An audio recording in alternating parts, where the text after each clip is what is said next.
Isaiah chapter 27 describes a day when the Lord will slay a great sea monster called Leviathan. This imagery is a continuation of the final thought from the previous chapter, Isaiah 26, verse 21. For behold, the Lord is coming out from his place to punish the inhabitants of the earth for their iniquity.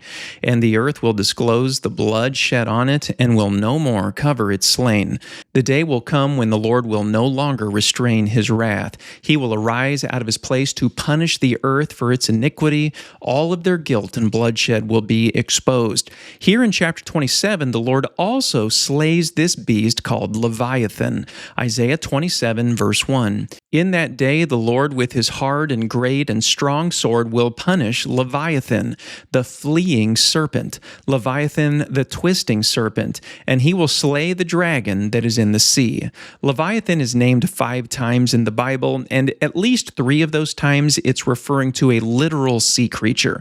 This beast, whatever it was so tremendous and terrifying that it became a symbol of the oppressive nations that came against the people of God. For example, Psalm 74, verses 13 and 14, there Leviathan refers to Pharaoh, the king of Egypt. He says, "You divided the sea by your might. You broke the heads of the sea monsters on the waters.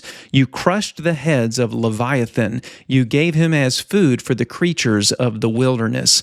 The same motif is used in Ezekiel 29, verse 3. "Behold, I am against you, Pharaoh, king of Egypt, the great dragon that lies in the midst of his streams, that says, 'My Nile is my own. I made it for myself.'" So in Isaiah 27, the Lord is not coming to punish a literal sea monster. He's coming to punish the kingdoms of men who oppose him.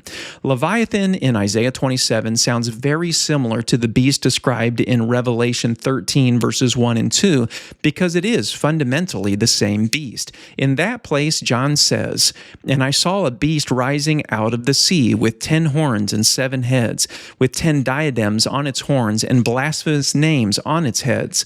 And the beast that I saw was like a leopard, its feet were like a bear's, and its mouth was like a lion's mouth.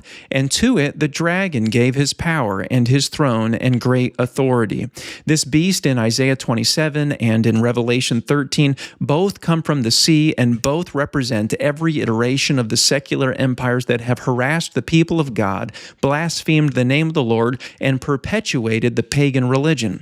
At the time of Isaiah, this monster was manifested as Assyria and then later as Babylon. At the time of John in Revelation, the monster was reincarnated as Rome. These kingdoms are simply different heads on the same beast. So God's promise is that eventually Leviathan will die. Eventually the beast will be judged and slain. This is the Lord's pledge in Isaiah 27, and this was John's vision in Revelation 19, verses 19 and 20. "And I saw the beast and the kings of the earth with their armies gathered to make war against him who was sitting on the horse and against his army. And the beast was captured, and with it the false prophet who in its presence had done the signs by which he deceived those who had received the mark of the beast, and those who worshipped its image. These two were thrown alive into the lake of fire that burns with sulfur." Our burden now is to pick a side. Join the Lord who offers you safety on his holy mountain and resurrection to eternal life, or pledge your allegiance to the beast and join him in the lake of fire. Thanks for listening.